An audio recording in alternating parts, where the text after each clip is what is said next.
नमस्कार, good morning, सुप्रभात। मैं हूं आपके साथ रवि मिश्रा और इस बुलेटिन में मेरे साथ मेरे सहयोगी करुणा शंकर शर्मा। चलेंगे उनके पास भी तमाम अहम खबरों और अपडेट्स के लिए। बात करेंगे बिहार की, तो बिहार में आज नीतीश सरकार का फ्लोर टेस्ट है। जी हां, विधानसभा में बहुमत साबित करेंगे सीएम नीतीश। फ्लोर टेस्ट को लेकर पटना में सियासी हलचल तेज हो गई है। तो आज बिहार की सियासत के लिहाज से है अहम दिन। आज बहुमत साबित करना है नीतीश सरकार को और इसको लेकर सियासी सरगर्मी बढ़ी हुई है। कल रात से ही कई हलचल देखने को मिली।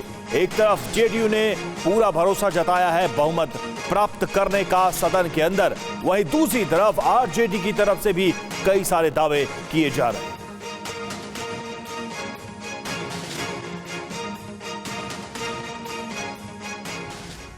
और देखिए, बिहार में फ्लोर टेस्ट को लेकर बड़ी खबर। फ्लोर टेस्ट से पहले बिहार में हलचल बहुत तेज हो गई है। डिप्टी सीएम के आवास पर सभी बीजेपी विधायक पहुंचे हैं। तेजस्वी आवास पर जमे हैं सभी आरजेडी विधायक। कांग्रेस विधायक पटना के होटल में रुके हुए हैं। तो आप देखिए, बिहार में आज फ्लोर टेस्ट है, यानी नीतीश कुमार की सरकार का आज परीक्षा है और अग्नि परीक्षा नीतीश कुमार के लिए है। हालांकि इसमें विपक्ष की तरफ से ऐसे बयान भी सामने आ रहे हैं कि जो खेल है वो सत्ता पक्ष की तरफ से शुरू किया गया, लेकिन खत्म हम करेंगे। मनोज झा की तरफ से भी विश्वास जताया गया था।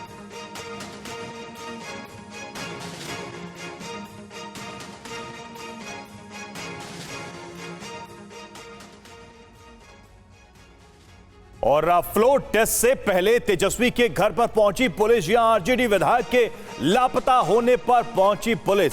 एमएलए चेतन आनंद के लापता होने की शिकायत की गई। चेतन आनंद के भाई की शिकायत पर पुलिस पहुंची। आरजेडी कार्यकर्ताओं के हंगामे के बाद पुलिस लौट गई। तेजस्वी के घर रुके हैं महागठबंधन के विधायक।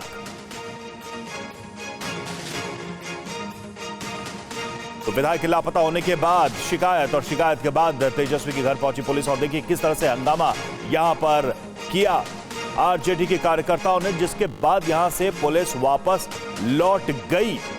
तो लगातार कई तरह की अटकलें, कई तरह की खबरें हैं। बहुमत के लिए जो 122 का जादुई आंकड़ा है उसे प्राप्त करने की जदोजहद, और जेडीयू की तरफ से, बीजेपी की तरफ से ये आश्वस्त किया गया है कि हमारे पास बहुमत है।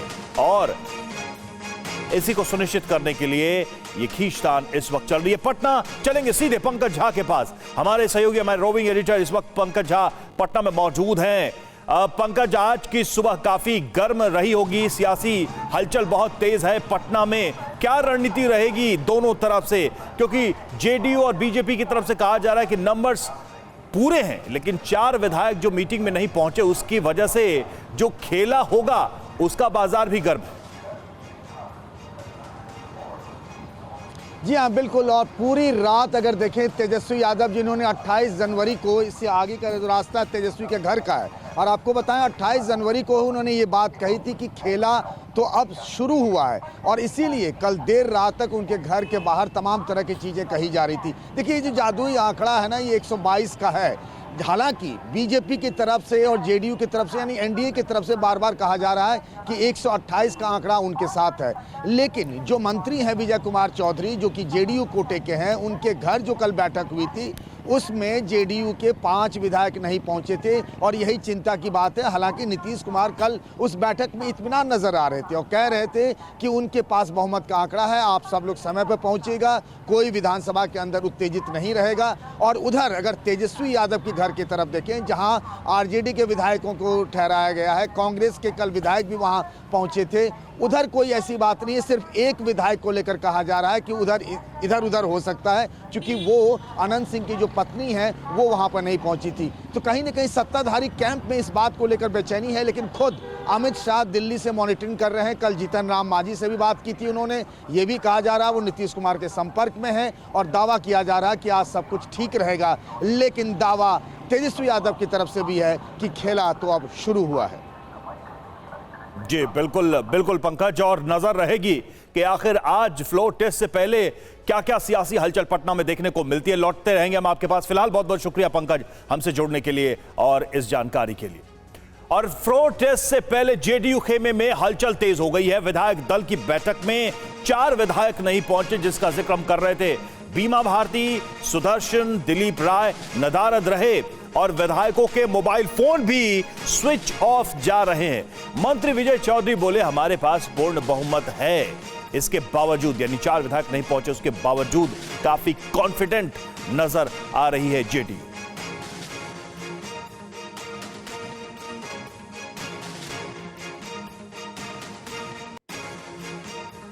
और देखिए एक और बड़ी खबर, तेजस्वी के घर पुलिस पहुंचने पर आरजेडी का पलटवार हुआ। आरजेडी प्रवक्ता शक्ति सिंह यादव का बयान, आजाद भारत में ऐसा पहले कभी नहीं हुआ। अगर बीजेपी करे तो रासलीला, यह शक्ति सिंह की तरफ से कहा गया। आरजेडी करे तो उसका कैरेक्टर ढीला। आज बिहार में नीतीश कुमार के नेतृत्व वाली एनडीए सरकार को विश्वास मत हासिल करना है। जेडीयू विधायक दल की बैठक में 4 विधायकों के शामिल नहीं होने से नीतीश कुमार की टेंशन बढ़ गई। बिहार में फ्लोर टेस्ट से पहले जेडीयू अपने विधायकों को एकजुट रखने की कोशिश कर रही है। तस्वीरें पटना के एक होटल की हैं, जहां जेडीयू ने अपने सभी विधायकों को शिफ्ट कर दिया है। कल शाम नीतीश कुमार ने जेडीयू नेता विजय चौधरी के आवास पर विधायक दल की बैठक बुलाई थी। खबर है कि इस बैठक में जेडीयू के 39 विधायक ही पहुंचे। कुछ विधायकों के नहीं पहुंचने से जेडीयू की चिंता बढ़ गई है। हमारे लगभग सारे विधायक उपस्थित थे। जो 2-3 विधायक नहीं थे वो पार्टी के पदाधिकारियों की इजाजत से वो नहीं थे। और वहीं नीतीश कुमार को डर है कि आरजेडी कोटे के विधानसभा अध्यक्ष अवध बिहारी चौधरी फ्लोर टेस्ट के समय बड़ा खेला कर सकते हैं। ऐसे में जेडीयू और बीजेपी फ्लोर टेस्ट से पहले उन्हें हटाना चाहती। आज बिहार विधानसभा में सबसे पहला प्रस्ताव स्पीकर अवध बिहारी चौधरी को हटाने के लिए ही लाया जाएगा। संविधान का हवाला देकर अवध बिहारी अपने पद से इस्तीफा देने से इनकार कर चुके हैं। जेडीयू जानती है कि आरजेडी कोटे के अवध बिहारी चौधरी के अध्यक्ष रहते हुए बिहार विधानसभा में उसके लिए विश्वास मत हासिल करना आसान नहीं होगा। हम लोगों की संख्या 128 है, इसलिए हम लोगों का प्रस्ताव हर हाल में विधानसभा से पारित होगा। अध्यक्ष अपने पद से हट जाएंगे। और बिहार विधानसभा में बहुमत का जादुई आंकड़ा 122 का है। नीतीश अपने पास 128 विधायक होने का दावा कर रहे हैं। तेजस्वी कह चुके कि 12 फरवरी को बिहार में खेला होगा। नीतीश और तेजस्वी दोनों ही अपने पास बहुमत होने का दावा कर रहे हैं। बिहार में नीतीश के नेतृत्व वाला एनडीए अपने साथ 128 विधायक होने का दावा कर रहा है। इसमें बीजेपी के 78, जेडीयू के 45, हम के 4 और एक निर्दलीय है। वहीं तेजस्वी के नेतृत्व वाले महागठबंधन के पास 115 विधायक हैं, यानी कि बहुमत के आंकड़े से 7 सीटें कम। जेडीयू के कुछ विधायक गायब भी हैं, कुछ और विधायकों ने पाला बदला, तो नीतीश कुमार के लिए बहुमत साबित करना मुश्किल हो सकता है। वहीं तेजस्वी के घर पर पुलिस के पहुंचने पर बीजेपी नेता शाहनवाज हुसैन ने कहा कि अगर कोई अपने घर किसी को बंधक बनाकर रखेगा तो पुलिस जांच जरूर करेगी। तस्वीरें पटना के एक होटल की हैं, जहां बीजेपी ने अपने विधायकों को ठहराया हुआ है। बीजेपी भी किसी भी तरह अपने विधायकों को एक साथ रखना चाहती है। एनडीए के कुछ विधायकों के गायब होने की खबरों को शाहनवाज ने खारिज किया। एनडीए के विधायक एकजुट हैं और आरजेडी कांग्रेस के अंदर लोग मिसिंग हैं। भारतीय जनता पार्टी जेडीयू हम लोग मिलकर असेंबली के फ्लोर पर बहुमत साबित करें। वहीं बिहार में फ्लोर टेस्ट से पहले जीतन राम मांझी ने अपने विधायकों के साथ विधानमंडल दल की बैठक की। और कतर में सजा पाए 8 पूर्व नौसैनिकों की हुई रिहाई। रिहाई के बाद 7 भारतीय पहुंचे स्वदेश। कतर में सभी को सुनाई गई थी फांसी की सजा। भारत सरकार ने फैसले का किया स्वागत। विदेश मंत्रालय ने कतर सरकार का किया शुक्रिया। बहुत खुशी हो रही है कि वापस इंडिया पहुंच गए हम सेफ एंड साउंड। और definitely honourable prime minister Shri Modi को धन्यवाद करना चाहेंगे कि उनके पर्सनल इंटरवेंशन से ये पॉसिबल हुआ, और गवर्नमेंट ऑफ कतार के हिज एक्सेलेंसी द अमीर को कि उन्होंने ये होने दिया।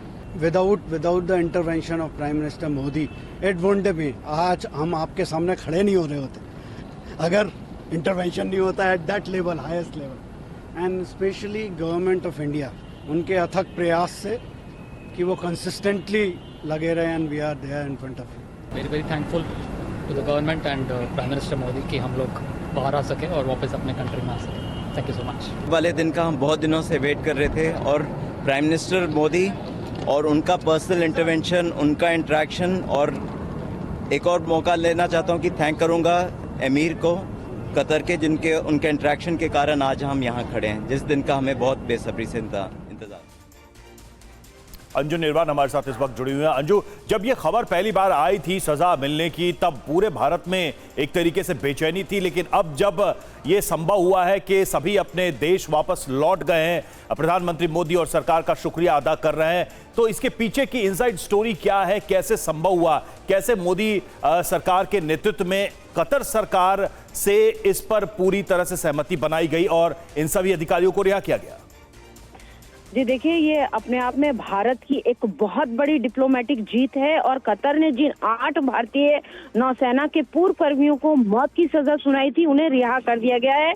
और आपको मैं बता दूं कि इसकी सबसे बड़ी जो इनसाइड स्टोरी जो हमें पता है कि धारा ग्लोबल कंपनी के लिए ये जो 8 पूर्व नौसैनिक हैं, ये लोग काम करते थे और इनके ऊपर जो आरोप लगे थे वो जासूसी के आरोप लगे थे, पनडुब्बी की जासूसी के आरोप लगाए थे, जबकि ये लोग काफी लंबे समय से वहां पर काम कर रहे थे। अब उसके पीछे अलग तरह की कंट्रोवर्सी रही, लेकिन सबसे बड़ी बात यह है कि भारत सरकार इस चीज को लेकर इनके परिवारजनों को आश्वस्त करती रही थी कि डिप्लोमेटिक बातें की जा रही हैं और बहुत जल्दी इसके लिए एक अच्छी खबर आएगी। ये बार बार जो विदेश मंत्रालय है उसके द्वारा कहा गया। और सबसे पहले जब ये सजा सुनाई गई, पहले फांसी की सजा सुनाई गई, लेकिन उसके बाद जब भारत ने डिप्लोमेसी के तहत बात की कतर में, तो मैं आपको यहाँ पे बताना चाहूंगी कि उनकी सजा सबसे पहले तो कम की गई। और अब ये एक बड़ी खबर आज ये आई है और पूरे भारतवर्ष के लिए कह सकते हैं कि एक बड़ी खबर है कि जो 8 पूर्व नौसैनिक थे उनको जो है रिहा कर दिया गया है, जिनमें से 7, जो कि आधिकारिक बयान आया है उसमें कहा गया है कि 7 लोग जो हैं वो आ चुके हैं और जो एक है वो भी आ जाएगा। तो इस तरीके से ये एक बड़ी जीत है भारत की और ये कह सकते हैं कि विदेश डिप्लोमेसी जो भारत की है वो लगातार, तो हम देख रहे हैं कि किस तरीके के तमाम तरह की चीजें जो भारत है विदेश के जितने भी कंट्रीज हैं उनके साथ जो है भारत की लगातार बेहतर होती जा रही है और ये मोदी सरकार के लिए एक बड़ी जीत है भारत। बिल्कुल, सभी अधिकारियों ने भी भारत सरकार का शुक्रिया कहा है। बहुत बहुत धन्यवाद आपका हमसे जुड़ने के लिए जानकारी। देखिए, तो कतर में पहले फांसी की सजा सुनाई गई और उसके बाद लगातार भारत सरकार की तरफ से, मोदी सरकार की तरफ से प्रयास किए गए कतर सरकार से बातचीत करते हुए, और फाइनली ये जो बातचीत है वो सफल रही और ये सभी 8 अधिकारी रिहा किए गए। कहां तो फांसी की सजा मिली थी और अब देखिए रिहाई हुई है, जिसमें से 7 पूर्व नौसैनिक अधिकारी रिहा होके देश पहुंच भी चुके हैं। 8 पूर्व अधिकारियों को सजा हुई थी और उसके बाद से ही लगातार विदेश मंत्रालय की तरफ से, भारत सरकार की तरफ से कतर सरकार से बातचीत की गई, प्रयास किए गए और इस प्रयास में एक अभूतपूर्व सफलता भी प्राप्त हुई।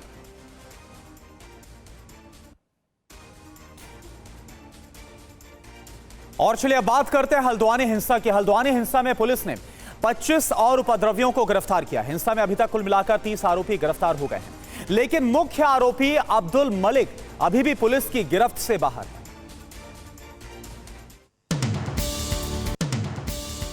पुलिस ने गिरफ्तार किए गए आरोपियों के कब्जे से 7 तमंचे और 54 जिंदा कारतूस बरामद किए हैं।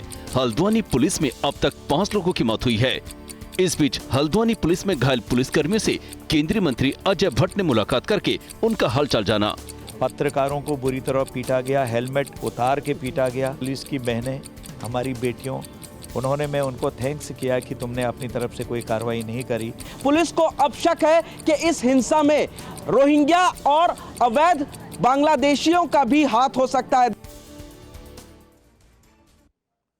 और समाजवादी पार्टी के सांसद एसटी हसन ने हल्द्वानी हिंसा पर विवादित बयान दिया है। एसटी हसन ने कहा कि दंगे अचानक नहीं होते, जब पाप का घड़ा भर जाता है तो दंगे होते हैं। उत्तराखंड के अंदर अब से नहीं 6 महीने से छोटी छोटी ऐसी चीज़ें हो रही थी जिससे कि लोगों में रोष था। डिमोलिश किया जा रहा था, दरगाहों को तोड़ा जा रहा था। दंगा अचानक ही नहीं होता है, जब सब चीज़ें इकट्ठी हो जाती हैं, जब पाप का घड़ा भर जाता है तो विलास तो हो ही जाता है। उन्होंने कहा कि हम चाहते हैं कि शांति कायम रहे और कानून के हिसाब से लोग अपनी बातों को कहें और कानून को हर किसी के साथ इंसाफ करना चाहिए। और वहीं हल्द्वानी हिंसा पर एसटी हसन के बयान की आलोचना हो रही है और एसटी हसन को गिरफ्तार करने की मांग भी की जा रही है। वीएचपी नेता राज नायर ने कहा कि विकास के लिए सभी अवैध निर्माणों को तोड़ा जाना जरूरी है। ऐसा बयान देकर एसटी हसन दंगा भड़काना चाहते हैं। उत्तराखंड सरकार ने जो किया उसका विश्व हिंदू परिषद पूर्ण रूप से स्वागत करती है। अगर इस प्रकार के बयान का सरकार ने तुरंत संज्ञान लेना चाहिए और एसटी हसन को तुरंत गिरफ्तार करना चाहिए उन्हें। वहीं शिवसेना विधायक मनीषा कांडे एसटी हसन के बयान को उनकी जिहादी मानसिकता बताया। केंद्र सरकार ने इसकी दखल लेनी चाहिए, उनको तुरंत गिरफ्तार करना चाहिए। और बीजेपी ने राज्यसभा चुनाव के लिए अपने 14 उम्मीदवारों की लिस्ट जारी की है। यूपी में राज्यसभा की 10 सीटें खाली हैं, जहां 7 उम्मीदवार उतारे गए। बीजेपी ने इस बार अपने गुमनाम कार्यकर्ताओं को राज्यसभा जाने का मौका दिया है। साथ ही जातीय समीकरण बैठाने की भी कोशिश की गई है। बीजेपी राज्यसभा उम्मीदवार यूपी की 7 सीटों के लिए सुधांशु त्रिवेदी, आरपीएन सिंह, तेजवीर सिंह, साधना सिंह, संगीता बलवंत, नवीन जैन, अमरपाल मौर्य को प्रत्याशी बनाया गया है। बिहार से सुशील मोदी को इस बार टिकट नहीं मिला है। बिहार से भीम सिंह को टिकट मिला है, जो अति पिछड़े समुदाय से आते हैं। बिहार से डॉक्टर धर्मशीला गुप्ता को भी टिकट मिला है। छत्तीसगढ़ से राजा देवेंद्र प्रताप सिंह, हरियाणा से सुभाष बराला, कर्नाटक से नारायण कृष्णा सा भांडगे उम्मीदवार होंगे। बंगाल में ममता दीदी ने भी राज्यसभा की 4 सीटों पर अपने उम्मीदवार उतारकर कांग्रेस को झटका दिया। सीट शेयरिंग पर कांग्रेस के साथ बात टूटने के बाद ममता पहले ही बंगाल की सभी 42 लोकसभा सीट पर अकेले चुनाव लड़ने का ऐलान कर चुकी हैं। अब राज्यसभा की टीएमसी के खाते में आने वाली 4 सीटों पर उम्मीदवार उतार दिए हैं। 2018 में कांग्रेस के कम विधायक होने के बावजूद ममता ने अभिषेक मनु सिंघवी को अपने ज्यादा विधायकों का समर्थन देकर कांग्रेस के टिकट पर राज्यसभा भेजा था, लेकिन इस बार ममता ने ऐसा नहीं किया है। ममता ने प्रोफेशनल कोटे से पत्रकार सागरिका घोष को टिकट दिया है। ममता पहले कांग्रेस को उसकी 2 सिटिंग लोकसभा सीटों के साथ एक राज्यसभा सीट सिंघवी को देना चाहती थी, जिस पर कांग्रेस नहीं मानी। और इस बीच किसानों को दिल्ली कूच से रोकने के लिए पुलिस की फुल प्रूफ तैयारी चल रही है। हरियाणा में कहां-कहां क्या तैयारी की गई है, देखिए इस पर यह रिपोर्ट। 13 जनवरी को दिल्ली कूच के ऐलान के बाद पुलिस ने किसानों को रोकने की तैयारियां शुरू कर दी हैं। हरियाणा के अंबाला में पुलिस ने भीड़ को रोकने के लिए मॉक ड्रिल के दौरान आंसू गैस के गोले दागे। गोले दागकर तैयारियों को परखा गया कि अगर अचानक भीड़ आ जाती है तो उससे कैसे निपटना है। वहीं शंभू बॉर्डर पर किसानों को रोकने के लिए पुलिस ने लोहे के कांटे बिछा दिए हैं। घग्गर पुल के सुरक्षा कवच को बढ़ाकर 4 लेयर में तब्दील कर दिया गया है। शंभू बॉर्डर पर बीएसएफ और एसडीआरएफ की भी तैनाती की गई है। अंबाला पुलिस अधीक्षक जश्नदीप सिंह रंधावा लगातार तैयारियों पर नजर बनाए हुए हैं। हरियाणा के हिसार फतेहाबाद रोड को छावनी में तब्दील कर दिया गया है। प्रदर्शनकारियों को रोकने के लिए कितने जवानों को तैनात किया गया, जानिए इस रिपोर्ट में।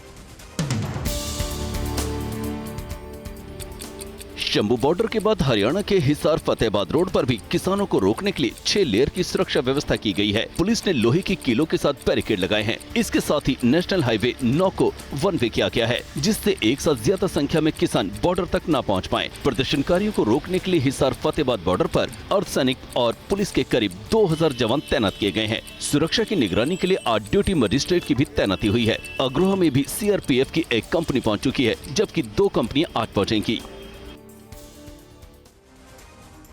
और हरियाणा पुलिस के बंदोबस्त के बीच किसानों ने सरकार को चेतावनी दी है कि उन्हें दिल्ली जाने से कोई नहीं रोक सकता।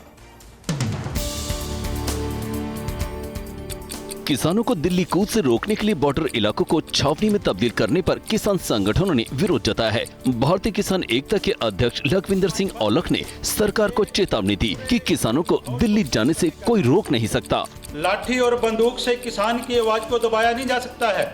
किसान अपनी मांगों को लेकर, मानी हुई मांगों को लेकर अपनी राजधानी दिल्ली की तरफ जा रहा है। हमारी मांगे एमएसपी पर गारंटी का कानून, डॉक्टर स्वामीनाथन आयोग के तहत फसलों के भाव, किसान और मजदूर की संपूर्ण कर्जा माफी, टोटल 12 मांगों को लेकर किसान दिल्ली की तरफ कूच कर रहा है 13 फरवरी को। कांग्रेस ने किसानों का समर्थन करते हुए सरकार से किसानों को कमेटियों में उलझाने की बजाय उनकी समस्याओं के समाधान करने की अपील की। किसानों के दिल्ली कूच का कांग्रेस ने समर्थन किया है। हरियाणा के पूर्व सीएम भूपेंद्र सिंह हुड्डा ने ट्विटर पर लिखा कि किसान वही मांग रख रहे हैं जिन्हें पूरा करने का वादा सरकार पहले ही कर चुकी है। हुड्डा ने कहा, मोदी सरकार किसानों के साथ बैठक तो कर रही है, लेकिन समस्या को समाधान करने की बजाय उनको उलझा रही है। सरकार से हमारी मांग है कि बिना देरी किए किसानों से बातचीत कर उनकी समस्याओं का समाधान निकाला जाए, जिससे रोज रोज अन्नदाताओं को आंदोलन न करना पड़े। केंद्र सरकार ने पहले भी कमेटी बनाई थी, लेकिन कोई समाधान नहीं निकल पाया था। बिहार में आज नीतीश सरकार का फ्लोर टेस्ट, विधानसभा में बहुमत साबित करेंगे सीएम नीतीश। फ्लोर टेस्ट को लेकर पटना में सियासी हलचल तेज।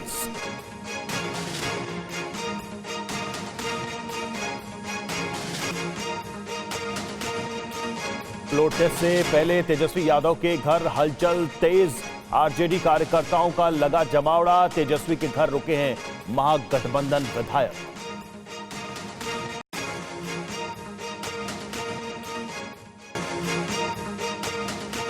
और कतर में सजा पाए 8 पूर्व नौ सैनिकों की हुई रिहाई के बाद 7 भारतीय पहुंचे स्वदेश। कतर में सभी को सुनाई गई थी फांसी की सजा। भारत सरकार ने फैसले का किया स्वागत। विदेश मंत्रालय ने कतर सरकार का शुक्रिया अदा किया।